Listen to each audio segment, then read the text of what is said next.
दोस्तों 30 minute GS में आपका एक बार फिर से बहुत बहुत स्वागत है। ये वीडियो है कंप्यूटर के लिए। कंप्यूटर के जो वनडे एग्जाम्स में क्वेश्चन आते हैं उसके लिए है। मेनली ये केवीएस आरओ एआरओ के लिए है। बाकी आप एसएससी वगैरह के एग्जाम भी दे रहे तो ये वीडियो देख सकते हैं। सभी में मैं गारंटी लेता हूँ 80 to 90% आपको इससे मिल जाएगा। बाकी एक आध क्वेश्चन ऐसा होता है वो कहीं से भी रख देते हैं, हो सकता है 100% भी मिल जाए, लेकिन हो सकता है 80 to 90% तो आपको मिलेगा ही मिलेगा। तो चलिए शुरू करते हैं। सबसे पहले बात करते हैं कंप्यूटर की पीढ़ियों के बारे में। तो कंप्यूटर की जो पहली पीढ़ी थी उसके पहले पूछ सकते हैं शुरुआत टाइमिंग क्या है। तो 1940 से 1956 तक कंप्यूटर की पीढ़ी की शुरुआत मानी गई है। ये आपको याद रखना है, ठीक है। इसके बाद चलिए आगे बढ़ते हैं। तो पहली पीढ़ी 1940 से शुरू हुई और इसमें कौन सी टेक्नोलॉजी का उपयोग हुआ ये भी पूछा जाता है, तो आपको पता होना चाहिए वैक्यूम ट्यूब टेक्नोलॉजी का प्रयोग किया गया। और इसमें कौन सी भाषा का उपयोग किया गया, इसमें मशीन लैंग्वेज का उपयोग किया गया। और मेमोरी के तौर पर मैग्नेटिक टेप यानी कि चुंबकीय टेप एवं पंच कार्ड का उपयोग किया जाता था। और इनके नाम इस पीढ़ी के यानी कि इस जनरेशन के कंप्यूटर्स के नाम आपको याद रखने हैं। ये नाम करके पूछ देता है, ये जो नाम दिए हैं ये आपको दे देगा, बोलेगा ये कौन सी जनरेशन या पीढ़ी के कंप्यूटर हैं वो आपको बताने हैं। तो उनके नाम आप याद रखिए। नंबर 1 है ENIAC, एडवैक, UNIVAC, UNIVAC 2, IBM 701, IBM 650, mark 2 बहुत बार आया है, मार्क 3, बैरोज 2202। एनिएक, तो एनिएक, एडसैक, एडवैक, यूनिवैक, IBM और मार्क 2-3 ये हैं फर्स्ट जनरेशन के। और फर्स्ट जनरेशन कब से कब तक शुरू हुई है, 1940 से 1956 तक। आप सेकेंड जनरेशन की बात करें कंप्यूटर की, तो सेकेंड जनरेशन शुरू होती है आपकी 1956 से 1963 तक, ठीक है। और पहली जनरेशन में उपयोग हुआ था किसका, मैग्नेटिक टेप और पंच कार्ड का, ये क्वेश्चन इंपॉर्टेंट है। और सेकेंड जनरेशन में हुआ था किसका, ट्रांजिस्टर का उपयोग शुरू हो गया था। किसका उपयोग शुरू हो गया था, ट्रांजिस्टर का उपयोग शुरू हो गया था, ट्रांजिस्टर का उपयोग शुरू हो गया था, ठीक है। आगे बढ़ते हैं। और इसमें कौन सी भाषा का उपयोग किया गया था, असेंबली लैंग्वेज का उपयोग किया गया था, असेंबली लैंग्वेज का उपयोग किया गया था। और फर्स्ट जनरेशन में कौन सी भाषा का उपयोग किया गया था, तो फर्स्ट जनरेशन में मशीन लैंग्वेज का उपयोग किया गया था, जबकि सेकेंड जनरेशन में असेंबली लैंग्वेज का उपयोग किया गया था। सेकेंड जनरेशन में मेमोरी के तौर पर सेकेंड जनरेशन में मेमोरी के तौर पर मैग्नेटिक टेप का उपयोग किया जाने लगा था। इस पीढ़ी के कंप्यूटरों में IBM 1401 प्रमुख हैं। IBM 1401 क्या है, प्रमुख हैं और लोकप्रिय और बड़े पैमाने पर इनका उत्पादन किया गया था। इसके बाद सेकेंड जनरेशन के आपको कंप्यूटर के नाम याद रखने हैं। नाम इसलिए नाम से ही पूछ लेते हैं ये कौन से जनरेशन का था। तो IBM 1602, IBM 7094, CDS 3600, RCA 50, UNIVAC 1107 आदि। अब बात करते हैं थर्ड जनरेशन की, तो 1964 से 1971 तक मानी जाती है। और इस जनरेशन में किसका उपयोग होने लगा, ट्रांजिस्टर के बाद तीसरी जनरेशन में IC यानी कि इंटीग्रेटेड सर्किट का उपयोग होने लगा। और IC का विकास हुआ 1958 में, किसने किया, जैक किबली ने किया। इसमें IC टेक्नोलॉजी SSI का प्रयोग किया गया। SSI मतलब small scale integration, full form आ जाता है तो। और इसमें हो गया थर्ड जनरेशन में हाई लेवल लैंग्वेज का प्रयोग प्रोग्रामिंग के लिए किया गया और मेमोरी के लिए मैग्नेटिक डिस्क का प्रयोग किया गया। और इस जनरेशन में कंप्यूटर की मदद से मल्टी प्रोग्रामिंग मल्टी प्रोसेसिंग संभव हो गई। अब इस पीढ़ी के कंप्यूटर के नाम आपको याद रखना है, IBM 360, IBM 370, ICL 1900, बरोज 5700, 6700, 7700 सीरीज। इसके बाद CDS 3000, 6000 तथा यूनिवैक 9000 श्रृंखला, हनीवेल 6000 और 200 PDP 11/45। आपको कुछ नहीं याद रखना है, ये याद रखना है थर्ड जनरेशन की शुरुआत तो 1964 से 1971 IC का उपयोग हुआ।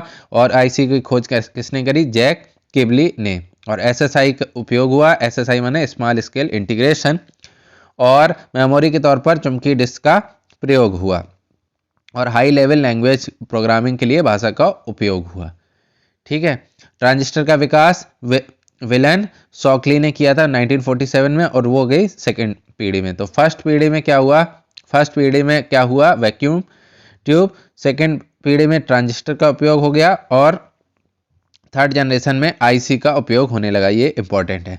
अब बात करते हैं चौथी पीढ़ी यानी कि फोर्थ जनरेशन की। तो फोर्थ जनरेशन की शुरुआत होती है 1971 से 1989 तक मानी जाती है।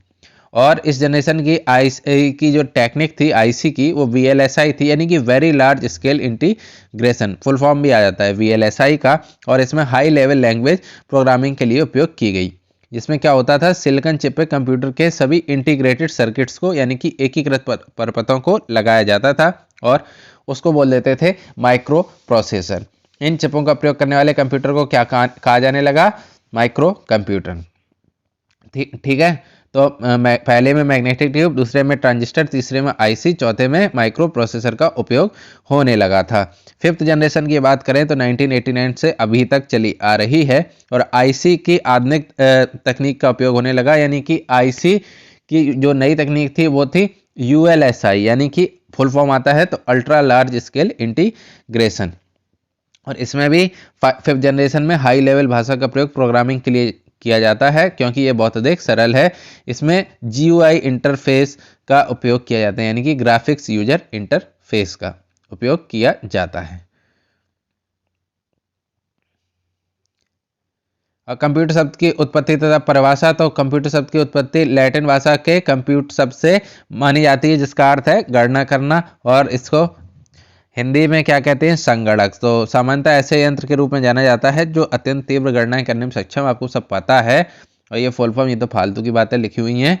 तो कंप्यूटर तात्पर्य ऐसे यंत्र से है जिसका उपयोग गणना, प्रक्रिया, यांत्रिकी, अनुसंधान, शोध आदि में किया जाता है। ये सब आप जानते हैं। अब बात करते हैं नेक्स्ट जनरेशन के कंप्यूटर। तो नैनो कंप्यूटर क्या होते हैं, नैनो स्तर यानी कि 10⁻⁹ मीटर पर निर्मित नैनो ट्यूब्स के प्रयोग से अत्यंत छोटे व विशाल क्षमता वाले कंप्यूटर के विकास का प्रयास किया जा रहा है, जिनको क्या कहते हैं, नैनो कंप्यूटर। क्वांटम कंप्यूटर क्या होता है, ये प्रकाश के यानी कि लाइट के क्वांटम थ्योरी पर आधारित है, जिसमें आंकड़ों का संग्रह एवं संसाधन क्वांटम कण करते हैं। ये कण युग में रहते हैं और क्यूबिट्स कहलाते हैं। एप्लीकेशन के आधार पर कंप्यूटर के प्रकार बहुत इंपॉर्टेंट है, 3 प्रकार के होते हैं। नंबर 1 है एनालॉग कंप्यूटर, जो भौतिक मात्राओं को नापने का कार्य करता है। एनालॉग कंप्यूटर का प्रयोग विज्ञान एवं इंजीनियरिंग के क्षेत्र में किया जाता है, क्योंकि इन क्षेत्रों में परिमाण यानी कि क्वांटिटी का प्रयोग अधिक होता है। यानी कि जो अपनी घड़ी होती है ना, सुई वाली, वो होता है एनालॉग, और जो वैसी वाली होती है लाइट जलती है सिर्फ, वो कौन सी होती है, डिजिटल। तो डिजिटल कंप्यूटर क्या होते हैं, अंकों की गणना करते हैं, और अधिकांश कंप्यूटर क्या है, डिजिटल कंप्यूटर है। हाइब्रिड में एनालॉग और डिजिटल दोनों के गुण पाए जाते हैं। ठीक है। उदाहरण के लिए पेट्रोल पंप है, पेट्रोल आदि को मापता भी है और उसके मूल्य की गणना भी करता है। अब बात कर लेते हैं, कुछ शब्द संक्षेप भी आ जाते हैं एग्जाम में। तो एल्गोल का फुल फॉर्म होता है एल्गोरिथमिक लैंग्वेज। एएलयू का फुल फॉर्म होता है arithmetical and logical unit. AMD का होता है एडवांस्ड माइक्रो डिवाइस। एपीआई का फुल फॉर्म होता है एप्लीकेशन प्रोग्रामिंग इंटरफेस। एएसपी का फुल फॉर्म होता है application service provider. BASIC important है beginners all purpose symbolic instruction code. BIOS basic input output system. Bits binary digits. BPI bytes per inch. CAD computer aided design. CAL computer aided learning. CD compact disc. CDMA code division multiple access. CPU central processing unit. DBMS बहुत important है database management system. DMA direct memory access. DNS domain and system. DOS यानी कि disk operating system. MS DOS Microsoft disk operating system. FTP file transfer protocol. GPU यानी कि graphics processing unit. GUI यानी कि graphical user interface. H user है ये। HDD hard disk drive. HDL hardware markup language. HTTP कई बार आया है hyper text transfer protocol. IMAP यानी कि इंटरनेट मैसेज एक्सेस प्रोटोकॉल।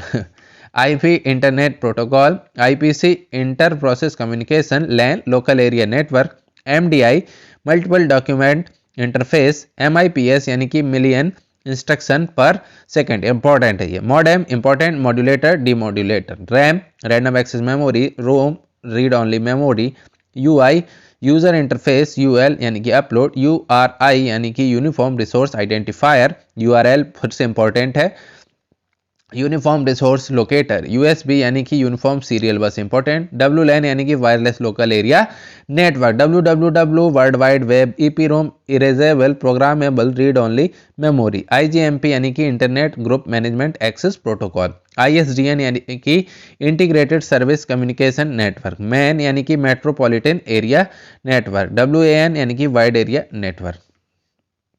अब बात करते हैं कुछ फाइल और उनके एक्सटेंशन नेम की, इन पे भी क्वेश्चन आता है। जैसे डॉक एक्स हो तो Microsoft Word open XML document text file होती है, डॉट लॉग तो log file, dot MS Outlook mail message के लिए, डॉट ओडीटी यानी कि open document text document, dot pages यानी कि पेजेस डॉक्यूमेंट होंगे, डॉट आरटीएफ यानी कि रिच टेक्स्ट फॉर्मेट फाइल होगी, डॉट टेक्स्ट यानी कि लेटेक्स सोर्स डॉक्यूमेंट होगी, डॉट डॉक्स और डॉट लॉग और डॉट मैसेज आपको याद रखना है, डॉट सीजीआई यानी कि कॉमन गेटवे इंटरफेस स्क्रिप्ट है, डॉट कॉम यानी कि डॉस कमांड फाइल है, dot EXE Windows executable file, dot gadget यानी कि Windows gadget, dot jar Java archive file, dot PIF यानी कि program information file, dot VBS script file, dot WSF यानी कि विंडोज स्क्रिप्ट फाइल।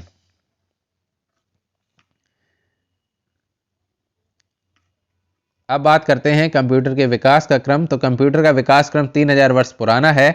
चीन ने सबसे पहले गणना यंत्र अबेकस का आविष्कार किया था। अबेकस सबसे पहले शुरुआत हुई गणना के लिए अबेकस। अबेकस कुछ नहीं होता है, 10 डंडियों वाला होता है, उसमें 10 बॉल्स होती हैं, उनसे गणना की जाती है।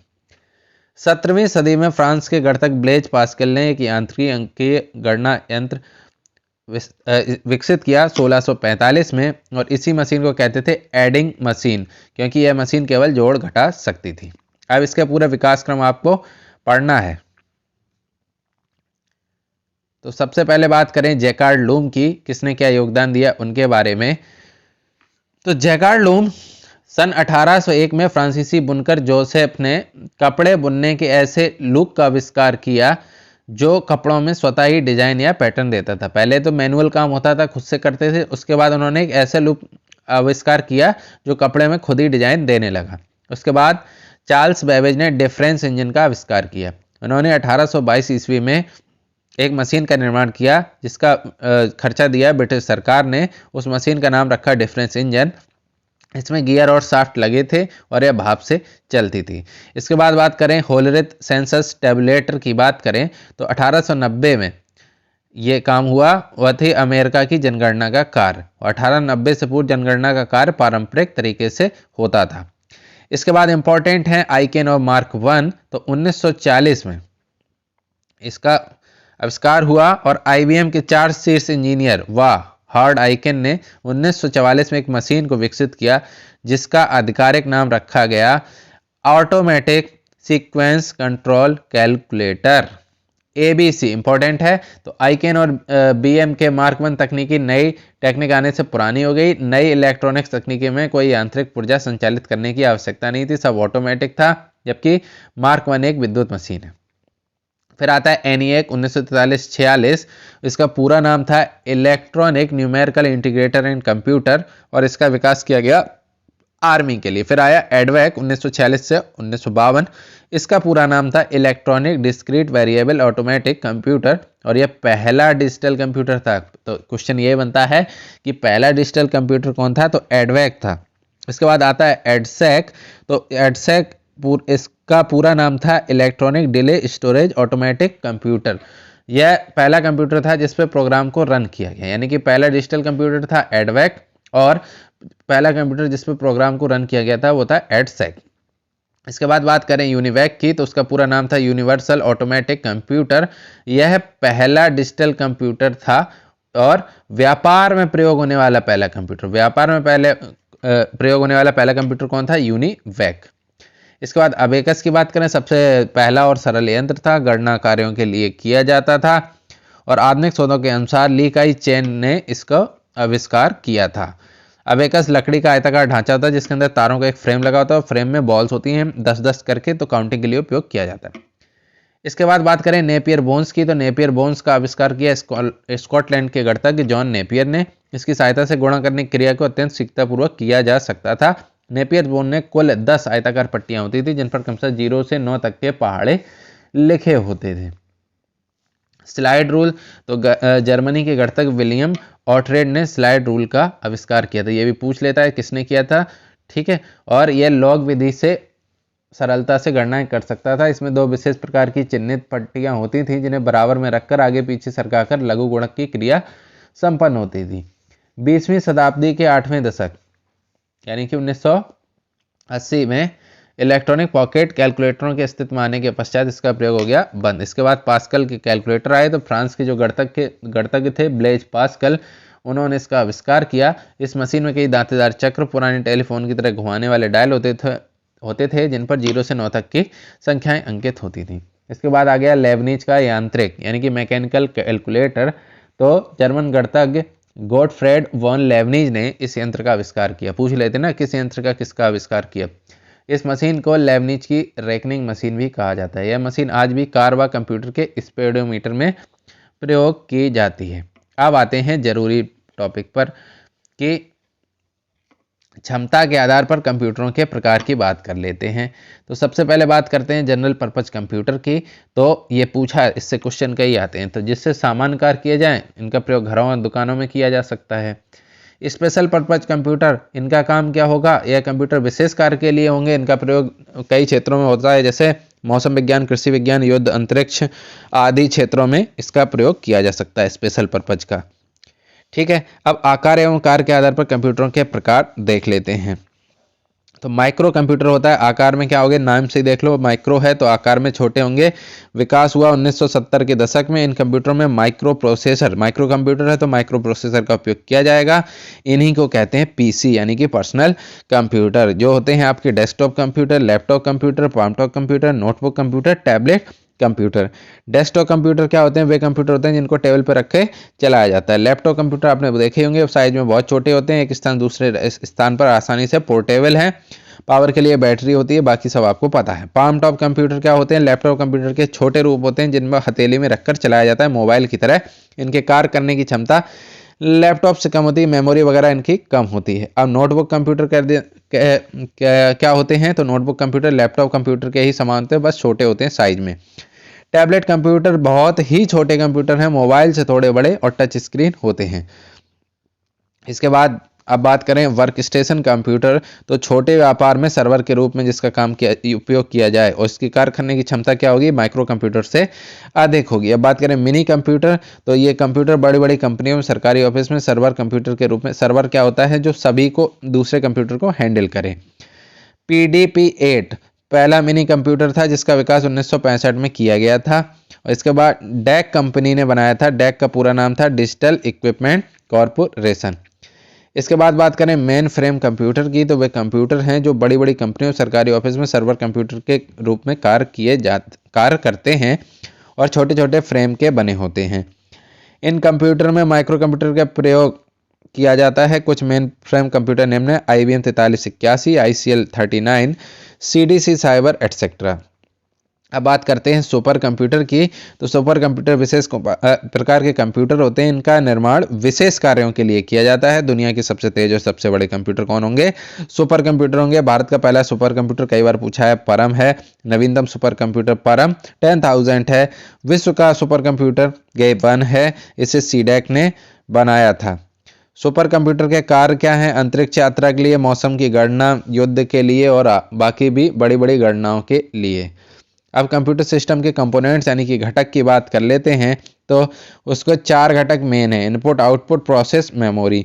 इनपुट डिवाइस की बात करें तो इनपुट डिवाइस वे होते हैं जिसमें संकेतों को परिवर्तित करके कंप्यूटर में प्रस्तुत किया जा सके, यानी कि जिन युक्तियों का प्रयोग करके डेटा को इनपुट किया जा सके वो इनपुट यूनिट कहलाते हैं, जैसे कीबोर्ड, माउस आदि। लाइट, पेन, इंक मतलब पेन वगैरह जो आते हैं ना, डिजिटल पेन, वो सब क्या है, इनपुट डिवाइस है।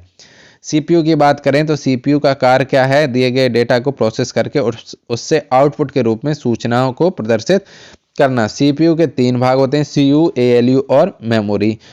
ठीक है, तो input unit, control unit, output unit. और कंट्रोल यूनिट में आ जाएगा ALU, main memory, secondary memory. Control unit की बात करें तो कंट्रोल यूनिट कंप्यूटर की आंतरिक क्रियाओं को संचालित करके उन्हें नियंत्रित करती है। तत्पश्चात उन क्रियाओं को एएलयू तथा मेमोरी में आदान प्रदान करती है। अब आते हैं मोस्ट इंपॉर्टेंट पार्ट की, तो अर्थमेटिकल लॉजिक यूनिट एएलयू। तो एएलयू सभी प्रकार की अर्थमेटिक और लॉजिकल क्रियाएं करता है।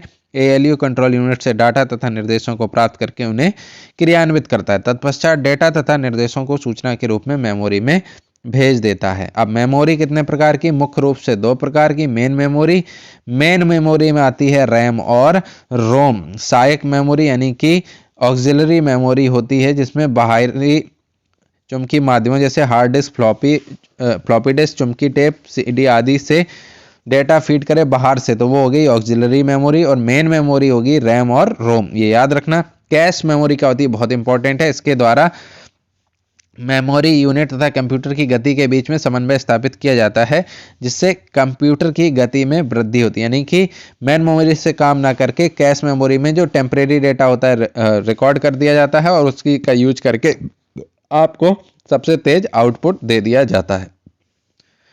अब बात करें सीपीयू की गति को प्रभावित करने वाले कारक, तो वर्ड लेंथ उस पर डिपेंड करता है, कंप्यूटर क्लॉक यानी कि सिस्टम क्लॉक पर, और पैरेलल प्रोसेसिंग की कितनी गणनाएं हो रही हैं, उन सब पर सीपीयू की गति का प्रभाव पड़ता है।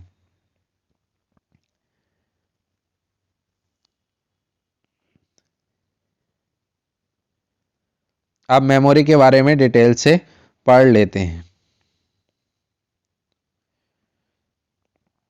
तो मेमोरी का काम क्या है, नाम से ही पता चल रहा है, कंप्यूटर की स्टोरेज यूनिट है। एक कंप्यूटर का महत्वपूर्ण हिस्सा होता है जिसमें हम डेटा, प्रोग्राम आदि को स्टोर करके रख सकते हैं। नापने की साइज के आधार पर कई यूनिट हैं, byte, kilobyte, megabyte, gigabyte, terabyte आदि हैं। वो सबसे छोटी यूनिट बाइट होगी और सबसे बड़ी यूनिट टेराबाइट होती है, याद रखना, इंपॉर्टेंट है। सबसे छोटी यूनिट बाइट और सबसे बड़ी यूनिट टेराबाइट। मेमोरी 2 प्रकार की, प्राइमरी और सेकेंडरी। प्राइमरी मेमोरी को क्या कहा जाता है, इंपॉर्टेंट है, घुमा के पूछते हैं कि मेन मेमोरी किसे कहते हैं, सेकेंडरी को कि प्राइमरी को। तो प्राइमरी मेमोरी को ही मेन मेमोरी कहा जाता है और ये होती है 2 प्रकार की, रैम और रोम। रैम यानी कि रैंडम एक्सेस मेमोरी, तो इसका पूरा नाम है रैंडम एक्सेस मेमोरी और इसकी विशेषताएं होती हैं, इसको कंप्यूटर की प्रमुख मेमोरी कहा जाता है। और रैम क्या होती है, अस्थायी होती है, कहते नहीं है राम भरोसे। तो रैम क्या है, अस्थायी है और डेटा कंप्यूटर बंद होने पर क्या हो जाएगा, डिलीट हो जाएगा, जिसको पुनः प्राप्त नहीं किया जा सकेगा। यही इस पे क्वेश्चन बनता है कि अस्थायी मेमोरी है, ऑप्शन में रैम, रोम दुनियादारी लिखी होगी।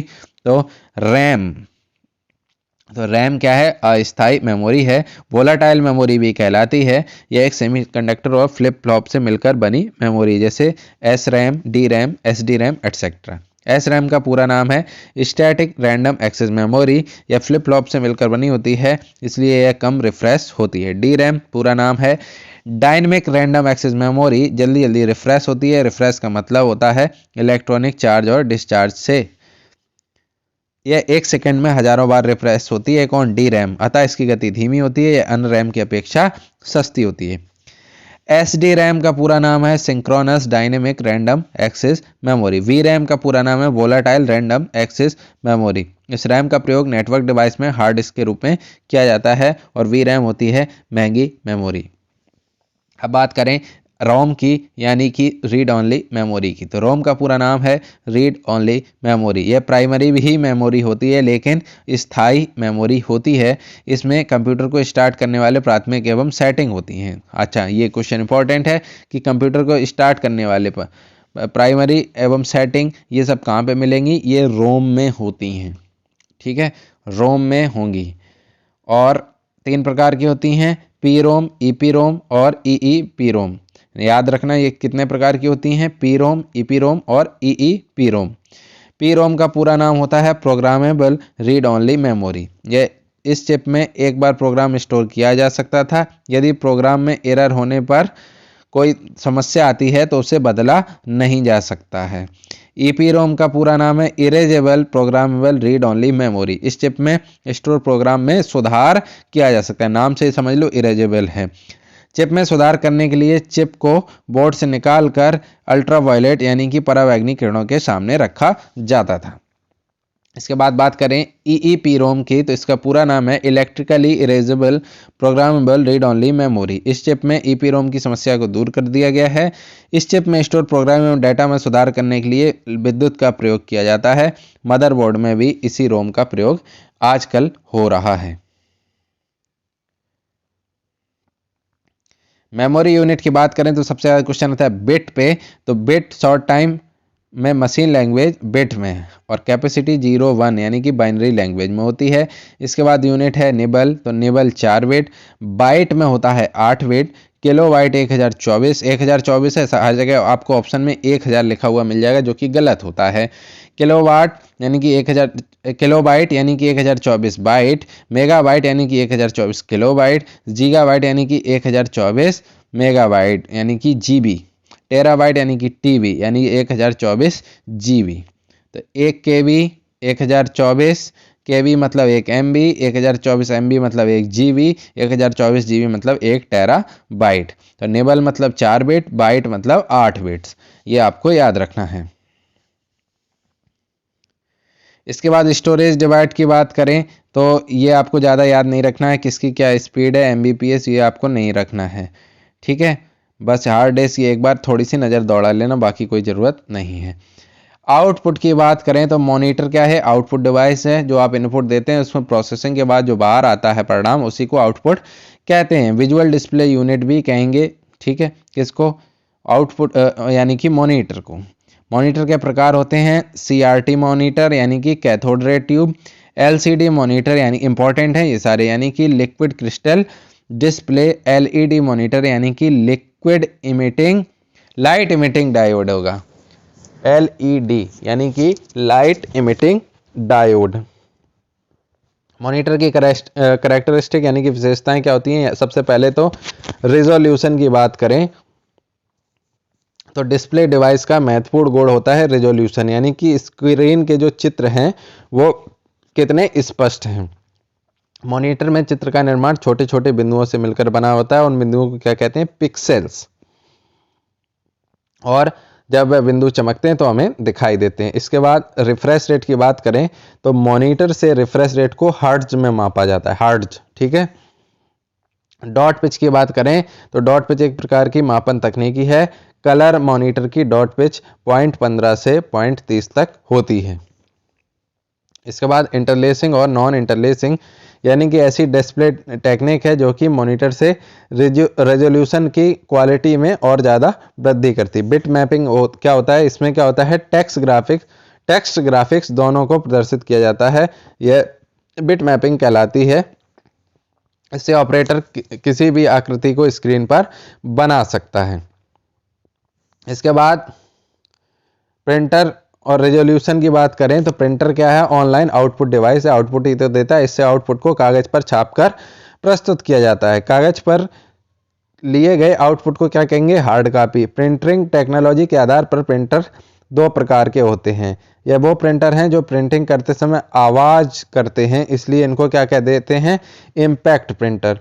इम्पैक्ट प्रिंटर दो प्रकार के होते हैं, ड्राफ्ट क्वालिटी प्रिंटिंग जिसमें सामान्य छपाई होती है, नियर लेटर क्वालिटी प्रिंटिंग यानी कि एक अक्षर को 2 बार छापा जाता है, इसकी प्रिंटिंग गति हो गई धीमी। ड्राफ्ट में सामान्य छपाई, नियर लेटर में 2 बार एक अक्षर को और प्रिंटिंग गति हो गई स्लो। इसके बाद बात करें डेजी व्हील प्रिंटर की तो वो क्या होता है, सॉलिड फॉन्ट प्रिंटर है, इम्पैक्ट प्रिंटर है, यानी कि इसके प्रिंटिंग हेड में एक चक्र होता है जिससे प्रत्येक ताने पर एक अक्षर उभरा रहता है, जो प्रिंट करना है वही अक्षर उस पर हिट करेगा। लाइन प्रिंटर की बात करें तो प्रिंटिंग के आधार पर लाइन प्रिंटर भी 3 प्रकार के होंगे। लाइन प्रिंटर वे प्रिंटर होते हैं जो एक बार एक लाइन को प्रिंट करते हैं। इम्पैक्ट प्रिंटर ये भी होंगे और 3 प्रकार के होते हैं। चेन प्रिंटर, एक प्रिंटर में चेन होगी जिसे प्रिंटिंग चेन कहते हैं। बैंड प्रिंटर एक एक बैंड बैंड जानते हैं, जैसे हाथ में पहनते हैं गोल तरह का, वो या घूमता रहता है, या आप एयरपोर्ट पे जाते हैं तो एक वो चलता रहता है स्लिपिंग बैंड, उस पर, तो वो बैंड की तरह होता है, उस पर सारे अक्षर अंकित होते हैं। ड्रम प्रिंटर क्या होता है, एक ड्रम बना होता है जिसपे ठोस अक्षर चिपके रहते हैं। इसके बाद बात करें सेकेंडरी स्टोरेज डिवाइस की, तो सेकेंडरी स्टोरेज डिवाइस को ही कहते हैं ऑक्सिलरी स्टोरेज डिवाइस। और ये कंप्यूटर का भाग होती है? जी नहीं, ये कंप्यूटर के भाग नहीं होती हैं। जैसे हम अलग से चिप डालते हैं जिसको बोलते हैं, तो इस मेमोरी का उपयोग होता है बैकअप के लिए। स्टोरेज क्षमता घटाई बढ़ाई जा सकती है और अधिक होती है, और डेटा का एक्सेस करने की गति प्राइमरी मेमोरी की तुलना में धीमी होती है। इंपॉर्टेंट है, जो सेकेंडरी स्टोरेज है उसकी गति प्राइमरी मेमोरी की तुलना में धीमी होती है। डेटा को एक्सेस करने के आधार पर 3 प्रकार की यह होती है। नंबर 1 है सीक्वेंशियल एक्सेस स्टोरेज डिवाइस। इस क्रिया में स्टोरेज डेटा को उसी क्रम में एक्सेस किया जाता है जिस क्रम में उसे स्टोर किया जाता है। चुंबकीय टेप यानी मैग्नेटिक टेप इसी का उदाहरण है। इसके बाद बात करें इंटेक्स सीक्वेंशियल एक्सेस मेथड। इसमें डेटा को सीक्वेंशियल एक्सेस मेथड से ही एक्सेस किया जा सकता है, लेकिन इसमें डाटा का स्टोर करते समय एक इंडेक्स तैयार कर लिया जाता है। इसके बाद बात करें डायरेक्ट एक्सेस मेथड की, तो इसमें डेटा को किसी भी क्रम में एक्सेस किया जा सकता है, किसी भी क्रम में, और किसी भी क्रम में डेटा को स्टोर किया जा सकता है। इसकी एक्सेस गति सीरियल एक्सेस की तुलना में बहुत अधिक होती है। इसके बाद बात करें टाइप ऑफ स्टोरेज डिवाइसेस की, तो सबसे पहले जो पुरानी तकनीक थी वो थी मैग्नेटिक टेप। वो एक स्थायी सेकेंडरी स्टोरेज डिवाइस है। इसमें एक प्लास्टिक की टेप पर मैग्नेटिक ऑक्साइड का लेपन रहता है। इसके बाद कार्ट्रिज टेप है। उस टेप की चौड़ाई मैग्नेटिक टेप से कम होती है, और 1970 के दशक के अंत में घरेलू कंप्यूटर में कॉम्पैक्ट कैसेट का प्रयोग किया जाता है। इसके बाद बात करें मैग्नेटिक डिस्क यानी कि चुंबकीय डिस्क की, जिसका नाम बार बार आ रहा था। तो डेटा को स्टोर करने के लिए कंप्यूटर में मैग्नेटिक डिस्क का उपयोग किया जाता था, कुछ जगह अभी भी है। चुंबकीय डिस्क होती है यानी कि मैग्नेटिक डिस्क 3 प्रकार की: हार्ड डिस्क, फ्लॉपी डिस्क और ऑप्टिकल डिस्क। हार्ड डिस्क का विकास कंप्यूटर में डेटा को स्टोर करने के लिए किया गया था। आजकल इसका प्रयोग कंप्यूटर में आगे बढ़कर कई क्षेत्रों में हो रहा है। डिस्क की प्लेट में ट्रैक एंड सेक्टर होते हैं। सेक्टर में डेटा स्टोर होता है। इंपॉर्टेंट है, एक सेक्टर में 512 बाइट डेटा स्टोर होता है। कितना? 512 बाइट। इंपॉर्टेंट है। डेटा के स्टोर और पढ़ने के लिए 3 तरह के समय लगते हैं। Number 1 seek time. Seek time क्या होता है? डिस्क में डेटा को रीड या राइट करने वाले तक पहुंचने में लगा समय होता है सीक टाइम। इसके बाद होता है लेटेंसी टाइम। इसमें क्या होता है? डेटा को लिखने और पढ़ने में जो समय लगता है वो कहता है लेटेंसी टाइम। ट्रांसफर रेट, तो सेक्टर में डेटा को लिखने और पढ़ने में जो समय लगता है उसे कहते हैं ट्रांसफर रेट। अब बात करते हैं फ्लॉपी डिस्क की। तो फ्लॉपी डिस्क को डिस्केट या केवल फ्लॉपी कहा जाता है। इसका प्रयोग माइक्रो कंप्यूटर में होता है। यह आकार एवं साइज के आधार पर 2 प्रकार की होती है। फ्लॉपी में भी मिनी फ्लॉपी होती है, वो होती है 5.25 इंच की। संग्रहण क्षमता यानी कि स्टोरेज क्षमता होती है 1.2 MB मात्र। इसकी ड्राइव भी आकार में इसी के आकार की होती है। माइक्रो फ्लॉपी होती है 3.5 इंच की, और इसकी क्षमता होती है 1.4 MB। अब बात करें ऑप्टिकल डिस्क की। वे डिस्क होती हैं जिसमें डेटा की रीड और स्टोर करने के लिए लाइटों का प्रयोग किया जाता है। ऑप्टिकल डिस्क यानी कि जो अभी आप लोग यूज करते हैं, उसमें क्या होता है? एक रासायनिक पदार्थ का लेप होता है, जो जैसे उदाहरण के लिए CD और DVD। नॉन इम्पैक्ट प्रिंटर क्या होते हैं? वो प्रिंटर होते हैं जो प्रिंटिंग करते समय आवाज़ नहीं करते हैं, क्योंकि इसमें कोई इम्पैक्ट ही नहीं होता है कागज के साथ। तो नॉन इम्पैक्ट प्रिंटर 2 प्रकार के होते हैं। नंबर 1 इंकजेट प्रिंटर, बहुत इंपॉर्टेंट है। तो इंकजेट क्या है? एक नॉन इम्पैक्ट प्रिंटर है। रंगीन इंकजेट प्रिंटर में स्याही के 4 नोजल होते हैं, याद रखना। CMYK यानी क्यान करके होता है, सियान भी बोलते हैं। तो नीला, लाल, पीला व काला। ठीक है। इसी प्रिंटिंग क्वालिटी प्राय इंकजेट 300 DPI यानी कि डॉट्स पर इंच होती है। DPI नापने की इकाई है प्रिंटिंग की। DPI पूछ लेते हैं, तो डॉट्स पर इंच। अब बात करें लेजर प्रिंटर की। तो लेजर प्रिंटर भी नॉन इम्पैक्ट प्रिंटर है। इसका प्रयोग कंप्यूटर में 1970 के ज़माने से हो रहा है। इसकी प्रिंटिंग क्वालिटी कितनी होती है? 300 से 600 DPI यानी कि डॉट पर इंच होती है, जो कि बेस्ट होती है। इसकी गति को PPM में नापा जाता है, यानी कि पेज पर मिनट्स। प्लॉट तो इंकजेट और लेज़र में क्वालिटी किसकी अच्छी होती है? तो वो होती है लेज़र प्रिंटर की। ठीक है। प्लॉटर क्या होता है? प्लॉटर आउटपुट डिवाइस है जिससे चित्र एवं ग्राफ को प्रिंट किया जाता है। इससे हम 3D प्रिंटिंग भी कर सकते हैं। प्लॉटर याद रखना, इसके द्वारा बैनर, पोस्टर आदि को भी प्रिंट किया जा सकता है। यह भी दो प्रकार के होते हैं, ड्रम पेन प्लॉटर और फ्लैट प्लॉटर। तो साउंड, अब आगे बात करते हैं साउंड कार्ड और स्पीकर की। तो साउंड कार्ड क्या होता है? एक एक्सटेंशन बोर्ड होता है जिसका प्रयोग साउंड को एडिट करने एवं आउटपुट करने में उपयोग किया जाता है। अब बात करते हैं इनपुट यूनिट्स की। तो मानवीय निर्देशों को कंप्यूटर के समझने योग्य संकेतों में परिवर्तित करने के लिए जिन युक्तियों का प्रयोग किया जाता है उन्हें इनपुट युक्तियां कहते हैं, जैसे कि कीबोर्ड, माउस आदि। अब बात करते हैं जो इनपुट डिवाइस होती हैं वो भी दो प्रकार की होती हैं, ऑनलाइन और ऑफलाइन। तो ऑनलाइन इनपुट डिवाइस क्या होती हैं? वे डिवाइस जो कंप्यूटर से होकर डेटा को इनपुट करने का कार्य करती हैं, ऑनलाइन इनपुट डिवाइस कहलाती हैं। जैसे keyboard, mouse, scanner, joystick, trackball, digital tablet, MICR, OCR, OMR, VCR, light pen, touch screen, voice recognition. Keyboard में क्या होता है? सबसे ज़्यादा प्रयोग करने वाली ऑनलाइन इनपुट डिवाइस है। इसमें टेक्स्ट, नंबर, सिंबल आदि को कंप्यूटर के अंदर इनपुट किया जाता है और एक स्टैंडर्ड कीबोर्ड में 101 की होती हैं। कीबोर्ड को 4 भागों में बांटा गया है, ये इम्पॉर्टेंट है। और ये है इनपुट आउटपुट डिवाइस आपके, sound blaster, keyboard, mouse, trackball, camera, printer, joystick, scanner, microphone, printer. ठीक है। जॉयस्टिक वो गेम खेलने के लिए जो उपयोग की जाती है। कीबोर्ड में अब क्या है? 4 भाग हो गए, फंक्शन की, अल्फा न्यूमेरिक की और न्यूमेरिक की और स्पेशल की। तो फंक्शन की क्या होती है? फंक्शन की कीबोर्ड में सबसे ऊपर होती है, इनकी संख्या F1 F2 करके F12 तक होती है। अब उपयोग इससे कई बार होता है कि F1 का उपयोग क्या है, F2 का उपयोग क्या है, F3 का उपयोग क्या है, F4 का उपयोग क्या है, ये क्वेश्चन पूछे जाते हैं। तो F1 कंप्यूटर पर काम करते समय हमें मदद की आवश्यकता होगी हेल्प के लिए, तो F1 का उपयोग कर देंगे। F2 का उपयोग होगा इस की सहायता से किसी भी फोल्डर और फाइल का नाम बदलने के लिए उपयोग करेंगे F2, यानी कि 2 नंबर का काम। किसी का नाम बदलना है तो F2 दबा दो, यानी कि 2 नंबर का काम हो गया। ठीक है। हेल्प चाहिए 1 नंबर, भाई बहुत ज़रूरी, 1 नंबर है तो हेल्प चाहिए। F3 क्या होगा? इसकी सहायता से फोल्डर, फाइल, चित्र आदि को खोजने के काम में उपयोग किया जा सकता है।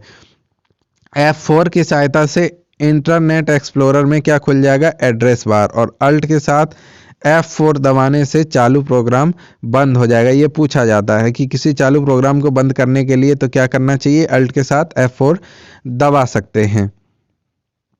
इसके बाद बात करें F5 की, तो F5 से रिफ्रेश कर सकते हैं, वेब पेज को दोबारा लोड कर सकते हैं, F5 से रिफ्रेश कर सकते हैं।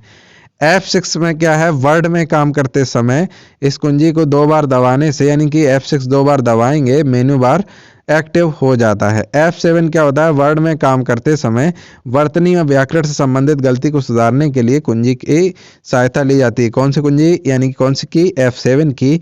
F8 क्या होता है? कंप्यूटर में विंडो लोड करते समय इसकी सहायता से बूट प्रक्रिया चालू की जाती है, F8। F9 क्या होता है? F9 से इसकी सहायता से सिलेक्शन को हटाया जाता है और बूट प्रक्रिया चालू करने में भी उपयोग की जाती है। F10 ये याद रख लेना, सारी पूछी जाती है। F10 इसकी सहायता से प्रोग्राम मेनू बार को सक्रिय करने में उपयोग किया जाता है। और शिफ्ट के साथ F10 दबाने पर, शिफ्ट और F10 दबाओगे तो डेस्कटॉप पर राइट क्लिक का काम होगा। F11 इंटरनेट एक्सप्लोरर को फुल स्क्रीन पर देखने के लिए। F12 वर्ड में काम करते समय इसकी सहायता से सेव एज, इंपॉर्टेंट है, सेव एज विंडो खुल जाती है और फाइल को सेव कर सकते हैं। किसकी सहायता से? F12। तो कुछ याद करें ना करें, F1 से लेके F12 के काम याद कर लें। इसके बाद बात करें अल्फ़ा न्यूमेरिक की तो ये कीबोर्ड के बीच का हिस्सा होता है और सबसे महत्वपूर्ण की होती हैं, जिसमें ए टू जेड स्मॉल से 0 to 9 और कई तरह के सिंबल बने होते हैं।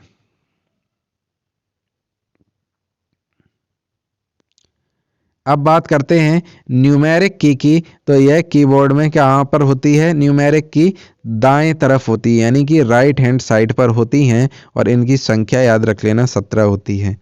इसके बाद स्पेशल की भी होती है, तो जिनसे कंप्यूटर के स्पेशल कार्य किए जाते हैं, जैसे screening, printing, scroll lock, insert, power button, home and कई तरह की स्पेशल की बनी होती हैं। स्कैनर की बात कर लें तो स्कैनर ऑनलाइन क्या है, एक इनपुट डिवाइस है। इसमें डेटा को हम कंप्यूटर के अंदर सीधे इनपुट कर सकते हैं, जिसकी सहायता से किसी भी किताब, फोटो एंड डेटा को पढ़कर उसे कंप्यूटर में फोटो के रूप में सेव किया जा सकता है और हम इस कॉपी को क्या कहेंगे, सॉफ्ट कॉपी में बदल देंगे। किसी भी बुक की हार्ड कॉपी को स्कैन करके सॉफ्ट कॉपी में बदला जा सकता है। MICR का फुल फॉर्म आता है कई बार, तो MICR का प्रयोग होता है बैंकिंग में और चेक में सबसे ज़्यादा इनका उपयोग होता है। नीचे काला काले कोड से बने होते हैं, लाइन सी बनी होती है। MICR टेक्नोलॉजी में चेक पर विशेष चुंबकीय स्याही द्वारा कैरेक्टर छापे जाते हैं। ऑप्टिकल स्कैनर में प्रकाशित विधि से प्रकाश इन कैरेक्टर्स पर डाला जाता है।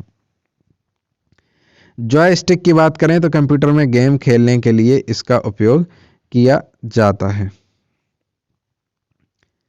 अब बात करें माउस की तो माउस ग्राफिक्स यूजर इंटरफेस में सबसे ज़्यादा प्रयोग होने वाली पॉइंटर इनपुट डिवाइस है। इसका विकास हुआ 1980 के दशक में और जो माउस क्यों कहा जाता है कि माउस की तरह ये दिखता है। 3 बटन होते हैं, लेफ्ट बटन, राइट बटन और बीच में होता है स्क्रॉल बटन। अब माउस आने लगे हैं 3 प्रकार के, mechanical mouse, optical mouse, wireless mouse. Mechanical mouse का उपयोग 90s के दशक में उपयोग किया जाता था। इसमें एक रबर की गेंद होती थी और जो माउस के खोल से थोड़ी बाहर निकली रहती थी। हम लोगों के टाइम में भी ये हम लोगों ने देखा है कि नीचे पर एक रबर की बॉल होती थी, अंदर उस पर मतलब ऊपर रबर चढ़ा होता था, अंदर वो सॉलिड होती थी और ये थोड़े थोड़े ड्रैग होती थी। इसके बाद अब आने लगे ऑप्टिकल माउस। तो ऑप्टिकल माउस एक विशेष प्रकार के माउस हैं जिसमें लाइट एक जलती रहती है रेड कलर की, आपने देखा होगा। और कॉर्डलेस माउस ये भी अभी यूज होते हैं। ये माउस फ्रीक्वेंसी के आधार पर कार्य करते हैं। इसमें 2 मुख्य कंपोनेंट, ट्रांसमीटर और रिसीवर होते हैं। यह इलेक्ट्रोमैग्नेटिक सिग्नल के रूप में माउस की गति तथा क्लिक करने की सूचना कंप्यूटर को भेजते हैं। रिसीवर कंप्यूटर में जोड़ा जाता है तथा इसके ड्राइवर को कंप्यूटर में इंस्टॉल करना पड़ता है। आजकल के कंप्यूटर में इनबिल्ट ही आते हैं। हम माउस के साथ क्या क्या करते हैं, नंबर 1 पॉइंटिंग। माउस को इधर उधर खिसका के माउस पॉइंटर को अपने डेस्कटॉप के किसी बिंदु पर या किसी आइकन पर लाते हैं तो उसको क्या बोलते हैं, पॉइंटिंग या पॉइंट करना। क्लिकिंग आपको पता है, माउस की क्लिक करना। डबल क्लिकिंग 2 बार, राइट क्लिकिंग राइट बार। ड्रैगिंग मतलब होता है कि जब हम पॉइंटर को किसी आइकन पर लाकर माउस के बाएं बटन को दबा कर पकड़ लेते हैं, बाएं मतलब लेफ्ट को, और माउस बटन दबाए रखकर ही उस माउस पॉइंटर इधर उधर करते हैं तो इससे क्या होगा, ड्रैगिंग यानी कि खींचना होता है, यानी कि वो पॉइंटर इधर उधर जाता है तो वो आइकन भी इधर उधर जाता है। और इसके अलावा इसका उपयोग चित्र बनाते समय, लोगो बनाते समय, डिजाइनिंग के समय भी किया जाता है। अब बात करते हैं जो और क्वेश्चन पूछे जाते हैं, OCR, OMR, OBR इनके बारे में। तो OMR सबसे ज़्यादा पूछा जाता है, तो इसका पूरा नाम है ऑप्टिकल मार्क रीडर, ये भी आपको याद रखना है। ऐसी डिवाइस है जो OMR शीट पर पेंसिल या पेन के चिन्ह की उपस्थिति और अनुपस्थिति को जांच लेती है और इसका उपयोग होता है कॉम्पिटिटिव एग्जाम की आंसर बुक को चेक करने में। इसका प्रयोग कम समय में सही परिणाम लाने के लिए किया जाता है। OCR का मतलब है ऑप्टिकल करेक्टर रिकॉग्निशन। OCR के फॉन्ट कंप्यूटर में स्टोर रहते हैं जिसने OCR स्टैंडर्ड्स कहते हैं। इनमें लेटर, नंबर और स्पेशल सिंबल्स होते हैं। ट्रैक बॉल की बात करें तो एक पॉइंटर डिवाइस है, यह माउस के समान कार्य करती है। इसमें एक उभरी हुई गेंद होती है, इसकी सहायता से गेम्स भी खेले जा सकते हैं। यह कम जगह घेरता है और केवल गेंद को घुमाना पड़ता है, पूरी ट्रैक बॉल डिवाइस को नहीं। अब बात करें लाइट पेन की, तो लाइट पेन का उपयोग होता है कंप्यूटर स्क्रीन पर कोई चित्र या आकृति का निर्माण करने के लिए किया जाता है, जो कि आपने देखा हो, मैं कई वीडियो में यूज करता हूं। यह भी एक पॉइंटर डिवाइस है। आजकल इसका उपयोग कैड के कार्यों में भी अधिक हो रहा है। टच स्क्रीन, तो touch screen bank, railway, library हर जगह उपयोग होती है। मोबाइल में भी, टैबलेट में भी हर जगह यूज होती है। इसके साथ एक पेन या माउस होता है। ये टेबल पर पतले तारों का जाल होता है जिस पर पेन चलाते ही संकेत कंप्यूटर में चले जाते हैं। वॉइस रिकॉग्निशन, इसकी सहायता से हम डेटा को कंप्यूटर में बोलकर भी इनपुट करा सकते हैं। इसके बाद बीसीआर की बात करें तो बीसीआर मतलब होता है bar code reader, full form जरूरी है, व्यावसायिक क्षेत्रों में उपयोग किया जाता है।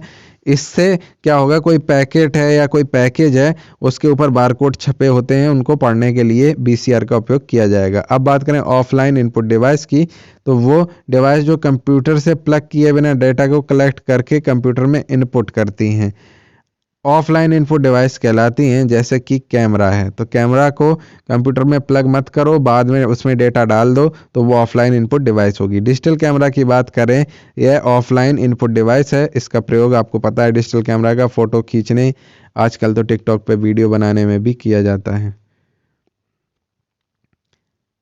अब बात करते हैं शॉर्टकट, जिनसे कई बार क्वेश्चन आते हैं, तो वो भी आप देख लीजिएगा।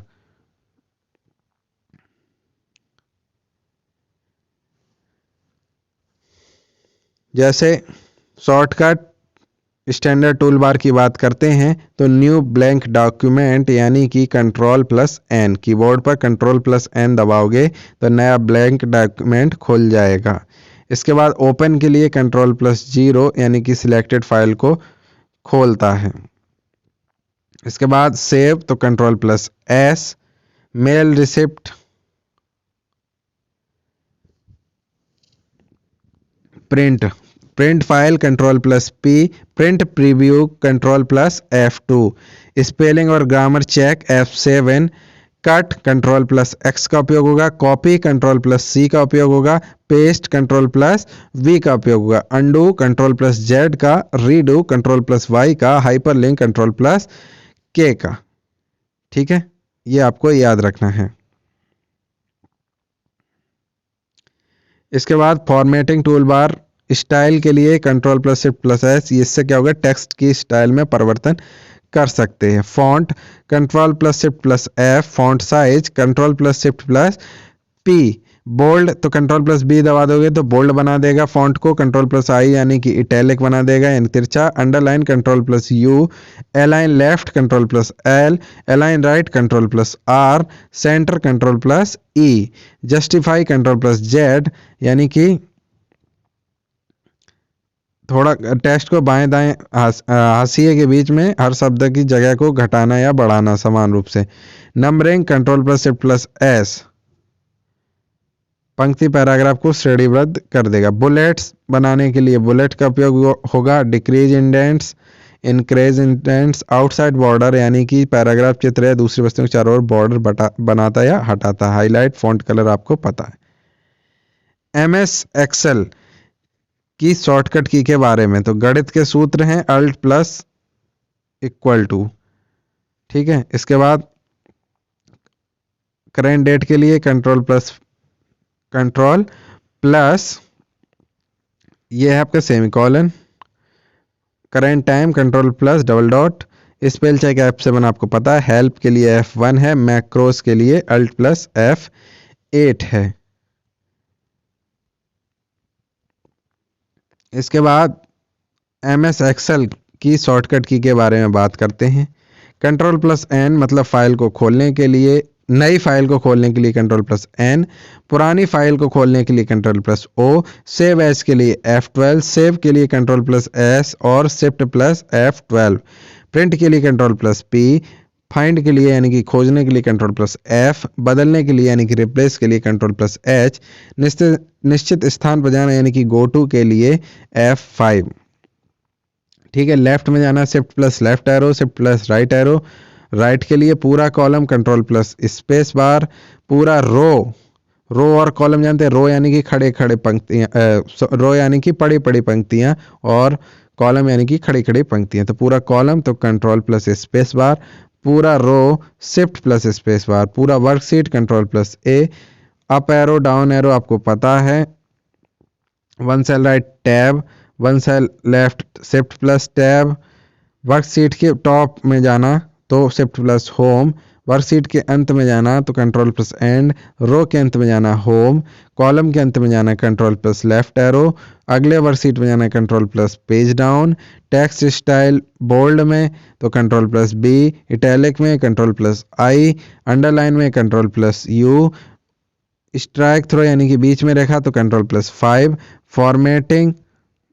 फॉर्मेटिंग के टूल्स की बात कर लेते हैं तो edit active cell F2, currency control plus shift plus dollar, इस दशमलव के बिना प्रतिशत ये control shift plus control plus percentile, copy control plus C, cut control plus X, paste control plus V, undo control plus Z, redo control plus Y और format cell dialog box के लिए control plus आई। अब बात करते हैं कई तरह की फाइल एक्सटेंशन नेम की, जिससे आपको पूछा जाता है कि इस एक्सटेंशन से आपको क्या पता चलता है कि किस तरह की फाइल है। तो पहली बात करें कॉमन सेपरेटेड वैल्यूज फाइल यानी कि CSV, डेट यानी कि डेटा फाइल, .efx यानी कि EFX डॉक्यूमेंट, .epub यानी कि ओपन ई बुक फाइल, .pps यानी कि power point slide slow important है, .ppt ये भी इंपॉर्टेंट है पावर पॉइंट प्रेजेंटेशन, .pptx कई बार आया है power point open XML presentation, .sdf यानी कि स्टैंडर्ड डेटा फाइल, .xm यानी कि XML फाइल। ये होगी डेटा फाइल की बात। अब बात करते हैं वेब फाइल की, तो वेब फाइल में .css होता है, वो होता है cascading style sheet, .html hyper text markup language file, .js यानी कि जावास्क्रिप्ट फाइल, .jsp यानी कि Java server page, .php important है hyper text processor file, .rss यानी कि रिच साइट समरी, .xhtml यानी कि extensible hyper text markup.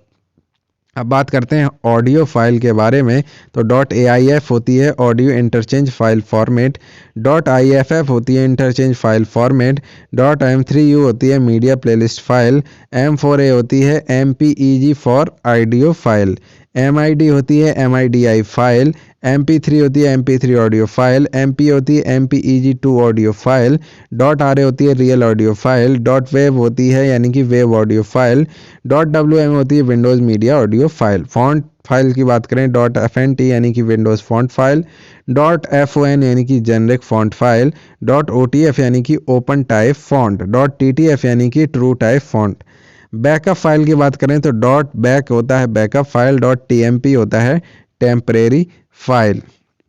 Video file बहुत इंपॉर्टेंट है, .3g2 यानी कि 3gp p2 multimedia file, .3gp यानी कि 3gp मल्टीमीडिया फाइल, .asf यानी कि advance system format file, .asx यानी कि Microsoft ASF redirector file, .avi यानी कि audio video inter leave file, .flv flash video file, .mov यानी कि Apple quick time movie, MP4 यानी कि MPEG for video file, .mpg यानी कि MPEG वीडियो फाइल, .rm यानी कि रियल मीडिया फाइल, .srt यानी कि सब टाइटल फाइल, .swf यानी कि शॉकवेव फ्लैश मूवी, .vob यानी कि DVD video object file, .wmb Windows media video file. अब कंप्रेस्ड फाइल कई बार पूछा है, .gip यानी कि जिप्ड फाइल, .rpm यानी कि red hat package manager file, .rar WinRAR कई बार आपने नाम सुना होगा विनरार कंप्रेस्ड आर्चिव, .7z यानी कि 7zip कंप्रेस्ड फाइल।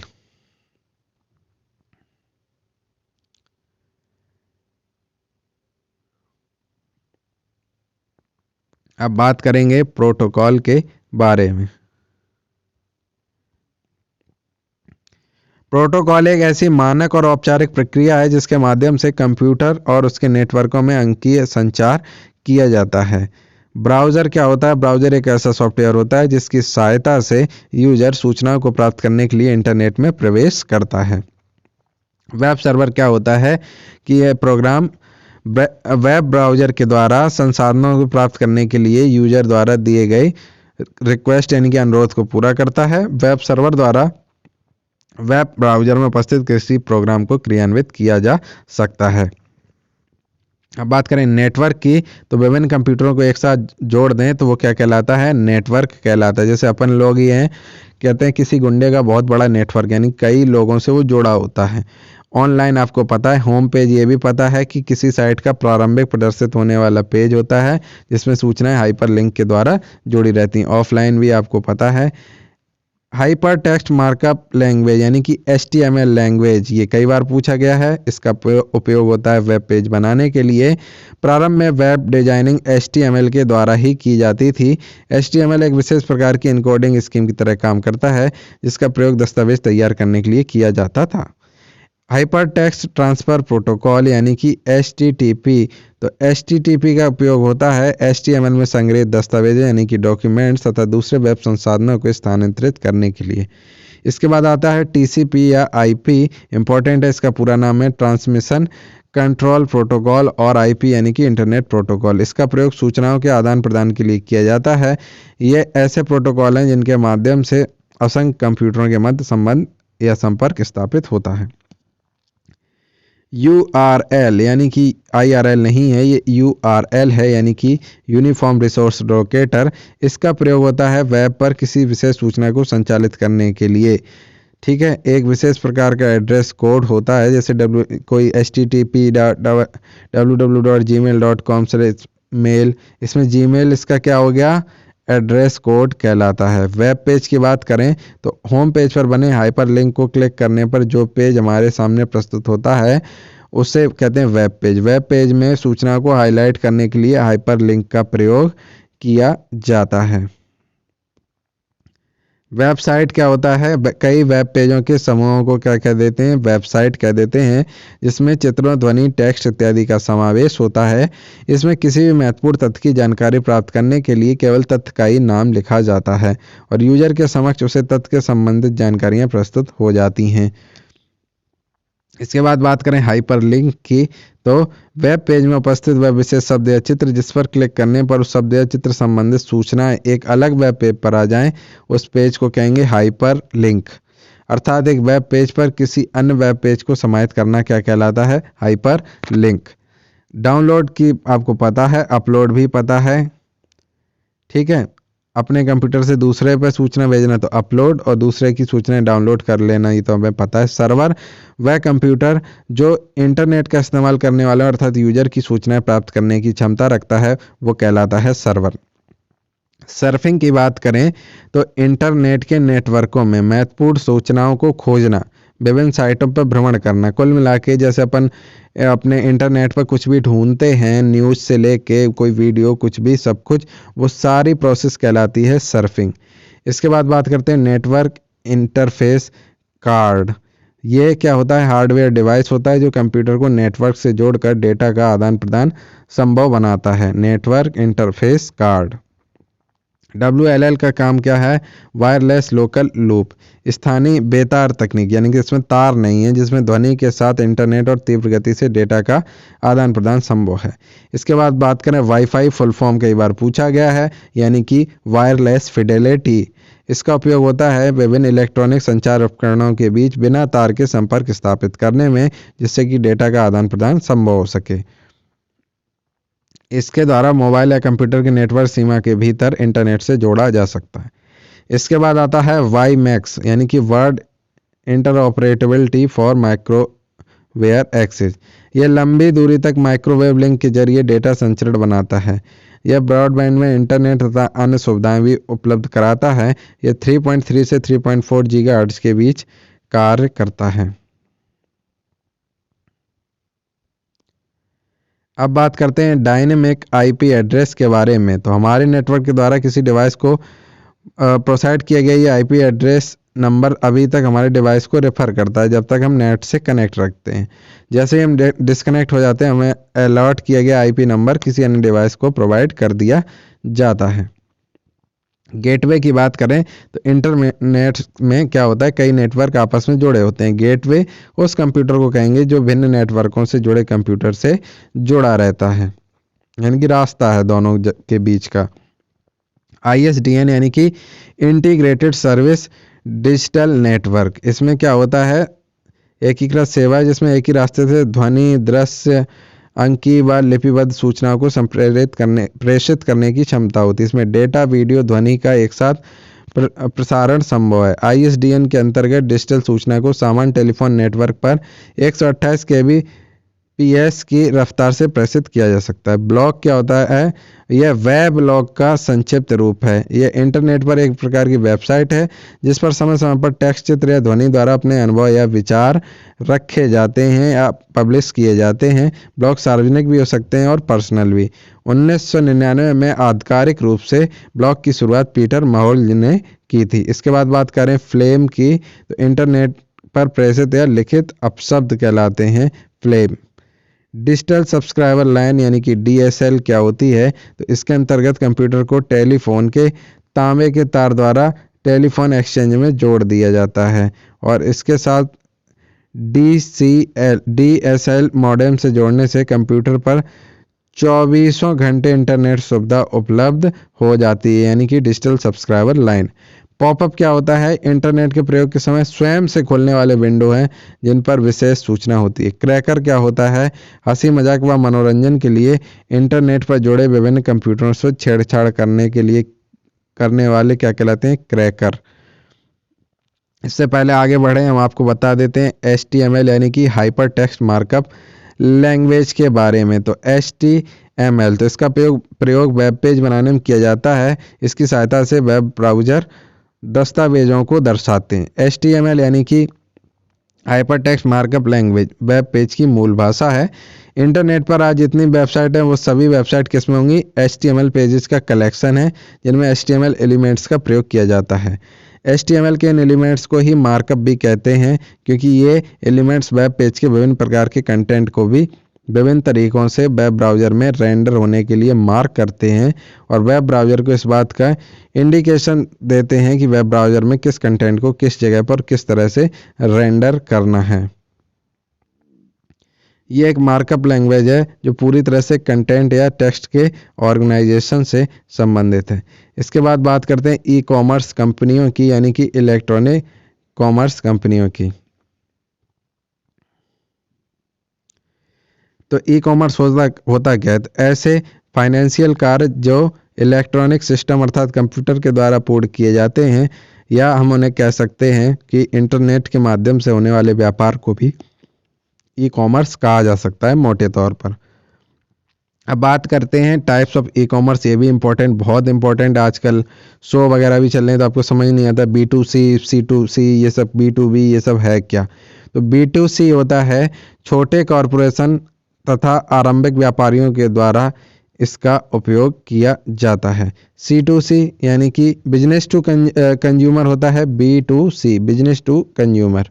इसके बाद C2C यानी कि कंज्यूमर टू कंज्यूमर, वस्तुएं बेचने के लिए विभिन्न व्यक्तियों को शामिल करते हैं और इसके अंतर्गत क्लासिफाइड विज्ञापनों या किसी नीलामी के एक इलेक्ट्रॉनिक रूप में नजर आता है। इसके बाद B2B यानी कि बिजनेस टू बिजनेस, व्यापार में दो व्यापारियों का आपस में उत्पादन और सेवाओं की बिक्री बिजनेस टू बिजनेस कहलाती है, विशेष रूप से उत्पादक वितरक से संबंधित है। ई बैंकिंग क्या होती है?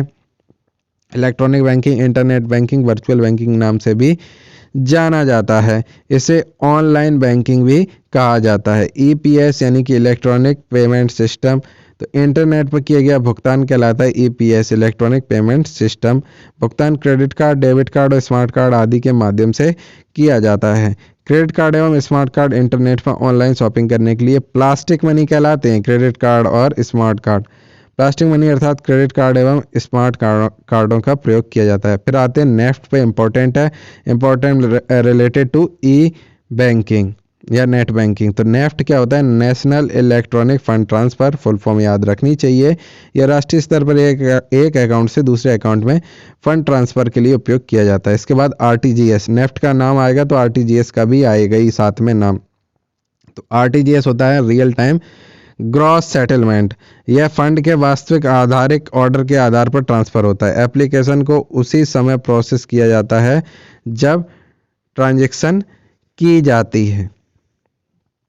ये जल्दी या फास्ट फंड ट्रांसफ़र के लिए उपयोग किया जाता है। इसके बाद मोबाइल बैंकिंग की बात कर लेते हैं। तो प्रत्येक बैंक अपनी स्मार्टफ़ोन एप्लीकेशन देता है, जिसमें मोबाइल फ़ोन से बैंकिंग की सुविधाओं का लाभ उठा सकते हैं। इसके बाद बात करते हैं ऑनलाइन बैंकिंग पासवर्ड की। तो प्रत्येक बैंक द्वारा पासवर्ड दिया जाता है, वेब आईडी के साथ लिखने के लिए काम में लिया जाता है। इसके बाद ट्रांजेक्शन पासवर्ड की बात करें तो यह पासवर्ड ऐड किए गए अकाउंट में बैलेंस ट्रांसफ़र कर सकते हैं, जो आपके बैंक के साथ ऐड किए जाते हैं। इसके बाद ओटीपी यानी कि वन टाइम पासवर्ड, तो ऑनलाइन बैंकिंग में फ़ंड ट्रांसफ़र करने हेतु उपयोग में किया जाता है। इसमें यूज़र के रेगुलर मोबाइल नंबर पर एक नंबर आता है और उस लेन देन को पूरा करने के लिए उस नंबर को डालना ज़रूरी है। अब थोड़ी सी चर्चा करेंगे एप्पल के सफ़र के बारे में।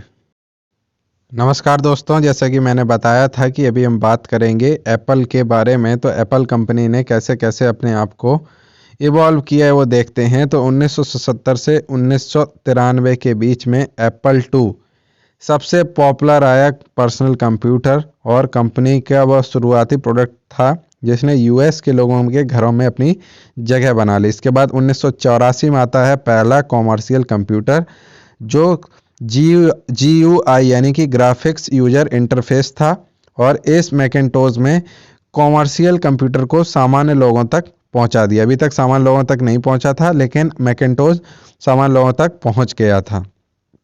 इसके बाद आता है 1993 में आता है न्यूटन। तो न्यूटन क्या था, टच स्क्रीन के साथ साथ हैंडराइटिंग भी पहचान लेता था, लेकिन यह उतना सक्सेसफुल नहीं रहा।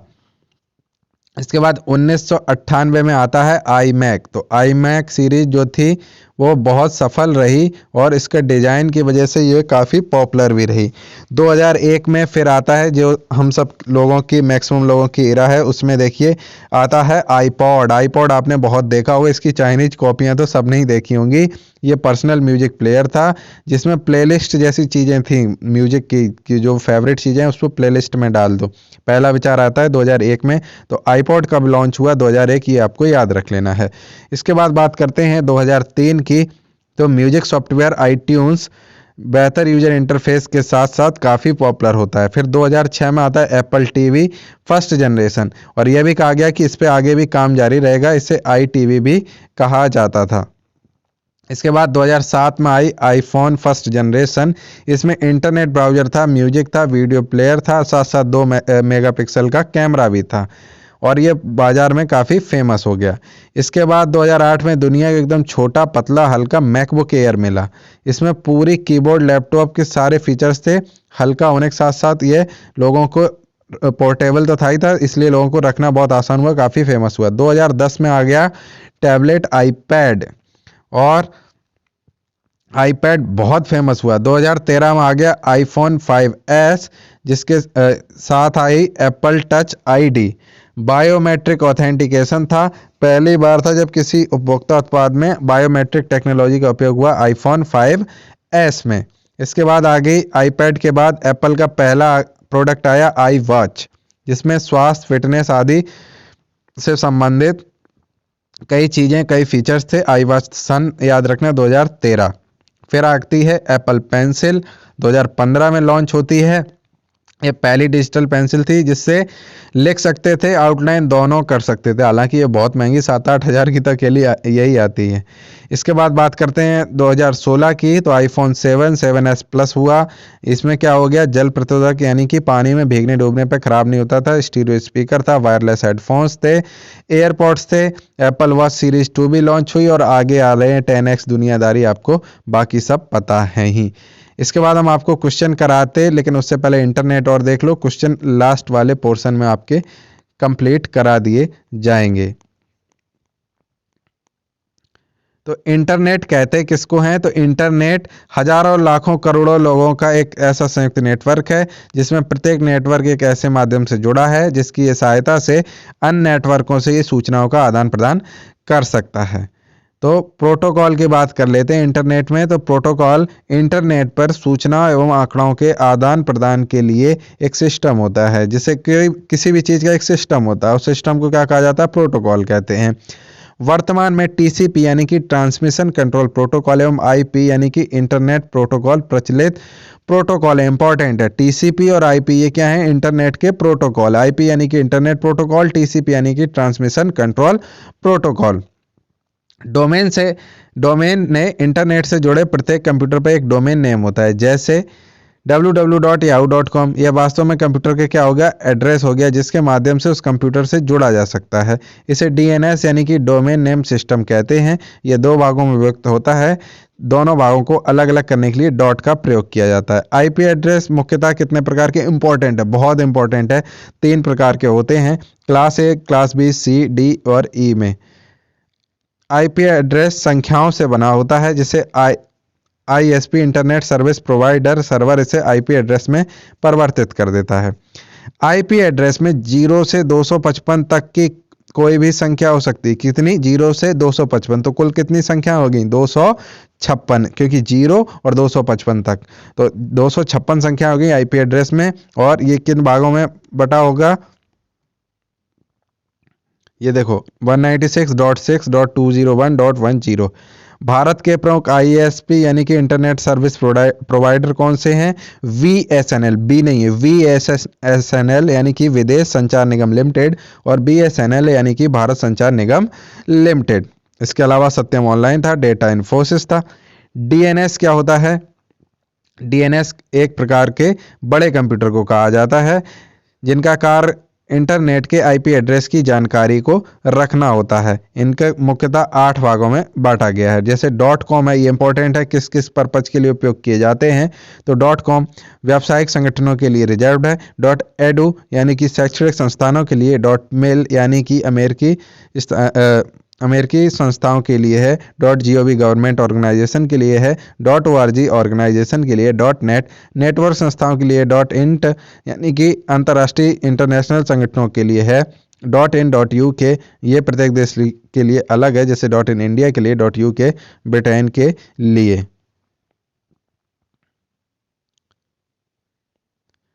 इसके बाद भारत सरकार के उपक्रमों की बात कर लें तो वीएसएनएल यानी कि विदेश संचार निगम लिमिटेड ने 15 अगस्त 1995 में व्यावसायिक रूप से प्रथम इंटरनेट सेवा भारत में प्रदान कर दी थी। नई दिल्ली स्थित national information centre NIC Bharat में इंटरनेट कनेक्शन प्रयोग करने वाला पहला संस्थान था। ठीक है, अब बात करें इंटरनेट की सेवाओं की, तो सामान्यतः इंटरनेट प्रयोक्ता केवल वर्ल्ड वाइड वेब www को ही इंटरनेट का एकमात्र संसाधन समझता है, लेकिन ऐसा नहीं है। अब बात करें इंटरनेट सर्फिंग की, तो आज इंटरनेट के महत्व के कारण बहुत अधिक संख्या में इंटरनेट वेबसाइटों का निर्माण हो चुका है। उन पर आना जाना यानी कि सर्च करना, ये सब इंटरनेट सर्फिंग कहलाती है।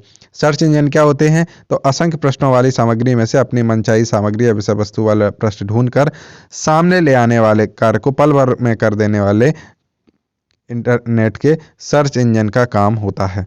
स्पाइडर ऐसे प्रोग्राम हैं जिन्हें डेटाबेस में सूचीबद्ध वेब पेज की देखरेख के लिए निर्मित किया गया है। डेटाबेस में सूचीबद्ध वेब पेज की देखरेख। यूआरएल इंपॉर्टेंट है, यूनिफॉर्म रिसोर्स लोकेटर, इसको स्टोर किया जाता है, बल्कि उनकी आवृत्ति आदि को भी स्टोर कर लिया जाता है। इसी के आधार पर इंजन इन शब्दों का महत्व प्रदान करके परिणाम प्रदान करता है। यानी कि मान लीजिए आप .edu ढूंढ रहे हैं और अचानक से आप एडुटेरिया भी ढूंढेंगे तो आपको आ जाएगा एजुकेशन से संबंधित, क्योंकि वो उसने आपकी सर्च हिस्ट्री देख ली है यूआरएल की, आप ऐसे इन चीज़ों के कंटेंट चाहते हैं। ब्राउज़र ऐसे सॉफ्टवेयर जो वेबसाइट को ढूंढने में काम आते हैं ब्राउज़र कहलाते हैं। प्रमुख ब्राउज़र है Microsoft internet explorer, Netscape navigator, opera mini, Firefox, Mozilla, ये सब। www क्या होता है? World wide web. आज जब व्यक्ति इंटरनेट सर्फिंग बात करता है, उसका अर्थ यह होता है कि एक ग्लोब वर्ल्ड भर में स्थित मल्टीमीडिया हाइपरलिंक डेटाबेस से भरी हुई साइट्स को चेक करेगा। तो इन साइट्स के संपूर्ण जाल को, जहाँ की आजकल प्रति मिनट एक नई वेबसाइट उभर कर आ जाती है, www कहा जाता है। अब बात करें इंटरनेट एक्सप्लोरर की, तो यह ग्राफिक वेब ब्राउज़र है, एक सॉफ्टवेयर है जो हमें इंटरनेट प्रयोग करने का प्लेटफॉर्म उपलब्ध कराता है। वह हमें इंटरनेट से संपर्क स्थापित करने में मदद करता है। इसके बाद फाइल ट्रांसफ़र प्रोटोकॉल की बात करें तो फाइल ट्रांसफ़र प्रोटोकॉल का उपयोग एक कंप्यूटर नेटवर्क से किसी दूसरे कंप्यूटर नेटवर्क में फाइलों को ट्रांसफ़र करने के लिए किया जाता है। गोफर, तो गोफर का आविष्कार होता है अमेरिका के मिनीसोटा नामक विश्वविद्यालय में। यह एक यूजर फ्रेंडली इंटरफेस है जिसके माध्यम से यूजर इंटरनेट पर प्रोग्राम तथा सूचनाओं का आदान प्रदान कर सकता है। टेलनेट क्या होता है? टेलनेट होता है डेटा के हस्तांतरण यानी कि ट्रांसफ़र के लिए टेलनेट का प्रयोग किया जाता है। इस प्रोटोकॉल के द्वारा यूजर को रिमोट कंप्यूटर से जोड़ा जा सकता है।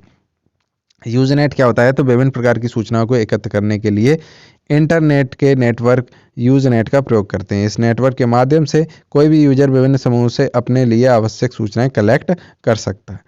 वेरोनिका क्या होता है? वेरोनिका प्रोटोकॉल गोफर के माध्यम से कार्य करता है। यूजर गोफर तथा वेरोनिका का एक साथ प्रयोग करके किसी भी डेटाबेस तक आसानी से पहुंच सकता है। आर्ची क्या होता है? फाइल ट्रांसफ़र प्रोटोकॉल में स्टोर फाइल को खोजने के लिए फाइल ट्रांसफ़र एफटीपी में स्टोर फाइल को खोजने के लिए आर्ची का प्रयोग किया जाता है। इसके बाद बात करें होम पेज की, तो वेबसाइट का मुख्य पृष्ठ जो कि वेबसाइट ओपन करते समय सबसे पहले खुलता है तथा इस पर सूचना की हेडिंग लिखी होती है, उसे अन्य पेज हाइपरलिंक के माध्यम से जुड़े रहते हैं, यानी कि उसमें क्लिक करो अंदर तो दूसरे पेज खुलेंगे, तो वो होता है होम पेज। HTML क्या होता है? ये होता है हाइपर टेक्स्ट मार्कअप लैंग्वेज। इसकी मदद से वेब पेजों को डिजाइन किया जाता है। आजकल जावा भाषा का प्रयोग भी वेबसाइट डेवलपमेंट के लिए किया जाता है। ईमेल क्या होता है? Electronic mail. ईमेल कंप्यूटर के द्वारा भेजी जा सकने वाली इलेक्ट्रॉनिक डाक सेवा का संक्षिप्त रूप है। सर्वप्रथम ईमेल का मेल सेवा www.hotmail.com ने शुरू की थी। इसे एक भारतीय समीर भाटिया ने विकसित किया था जिसे बाद में माइक्रोसॉफ्ट ने खरीद लिया। इसके बाद ईमेल एड्रेस की बात करें तो प्रत्येक इंटरनेट साइट जो कि ईमेल सुविधा प्रदान करती है प्रत्येक यूजर को एक एड्रेस देती है जिसमें यूजर का नाम और साइट का नाम होता है।